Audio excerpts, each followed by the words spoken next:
Welcome back to The Full View. I'm delighted that we can celebrate one of our own tonight, our colleague here at the SABC, and indeed one of the anchors on this show, The Full View, Iman Rappetti, has been awarded for iconic leadership.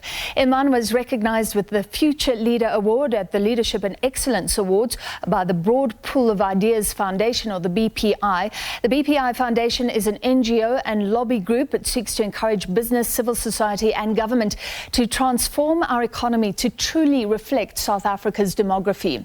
Well, it was a glittering ceremony last night. Zanele Dlamini Mbeki was in attendance. Judge Navi Pillay received a lifetime award. Let's take a look at the moment when Iman was called up.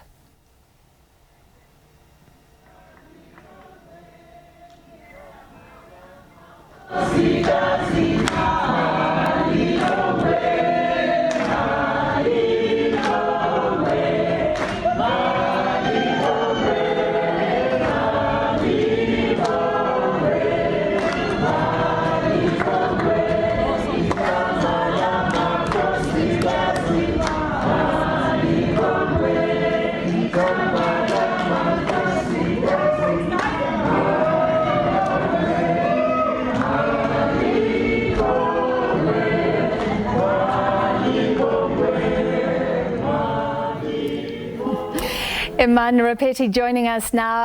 Iman, we are so privileged to share any sort of platform with you. It's a great honor to be your colleague. Firstly, show us that award. Not too shabby, hey, Francis? Not too shabby. It looks quite heavy. Okay, you can put it down. Thank you. What is an award for iconic future leadership? It's wonderful. What does it mean to you? I think, in the role that we serve, Francis, sharing with the country developments and really being in everyone's spaces and personal lives, you don't realize sometimes the impact that you as an individual might be having because we're so focused on the work and the purpose of what we do. It is quite nice to be recognized or to even hear from people outside of our sphere of influence or outside of our own, domain, really, how appreciated you are. And we're always so shy and, you want to stay humble. But it did make me feel really good to be recognized in this way. So it's kind of a sparkly moment. And you were glittering as well. You were sparkling and looked stunning. You're a well-known media personality, one of the most well-known in this country, but you're so much more. You're a businesswoman, you're an author, you've written about becoming Iman, your journey. How have you brought your experiences and everything you do and everything you are together, do you think, to land up being recognized for iconic leadership? Francis, well, thank you so much for being so kind. As colleagues, we just get on with the work, and it's nice to hear you share those sentiments. I really do appreciate that. I think at this point in our country, in fact, at any point in a democracy, especially one as young as ours, which is developing, things can be messy. People rely on what we do to make sense, to bring information, to bring clarity, to find answers. And so that impact can't be underestimated. And I think that the more that we develop ourselves, the more that we connect with a diverse pool of ideas. And that effectively is what this BPI platform has been. It's a collection of people in the civil society sector. It is people who are engineers and experts and who serve in business, who serve in civil society organizations, all with the aim of what can we do to bring ideas together to make South Africa better, but also to ensure that Black Africans in particular are placed in the center of the economy. So there's a lot of robust exchanges by people who are experts in a variety of fields, spanning academia, civil society movements, activism, people who are in various circles coming together to share diverse points of view, all with the common goal of trying to grow our country. And as you've said, the BPI Foundation are really interested in transformation, and you as a Black woman are changing things just by being so successful in business, so successful in media. But how else can you wield your influence?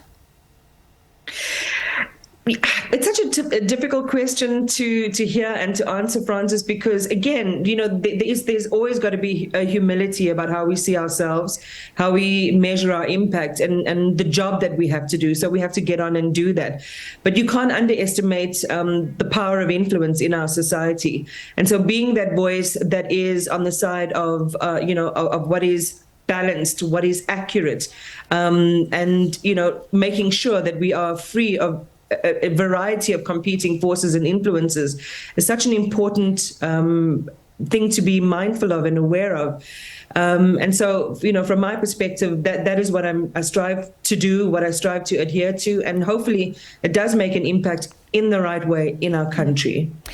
Looking at your media profile, you've always been very high profile, but there was a bit of a hiatus. You took a break, and I'm so happy that you decided to join us on this show. For people who don't know, you can catch Iman live on most Fridays, Saturdays, Sundays here on the channel. What informed your decision to return? Well, when I left, Francis, and you and I have known each other for many, many years. We've been through different newsrooms all together. I wanted to spend more time with my family, but also I think if you're a true journalist, if it's something for you that's more of a calling than a job that pays a salary, you can never stay away from it for too long. And so the telling of South Africa's story is such an important craft for me. And I feel that it is my duty and my responsibility to use the mistakes that I have made, and I've made many, to use the experiences that I have had, the people that I've connected with, to tell our story in a richer, more complex and nuanced way, but in a way that that people can connect to. And that's why I came back. And I'm so happy I did it. I'm so happy I get to share the platform with you. We are so happy to have you. Congratulations again to an iconic leader and our colleague, Iman Rappetti, Full View anchor.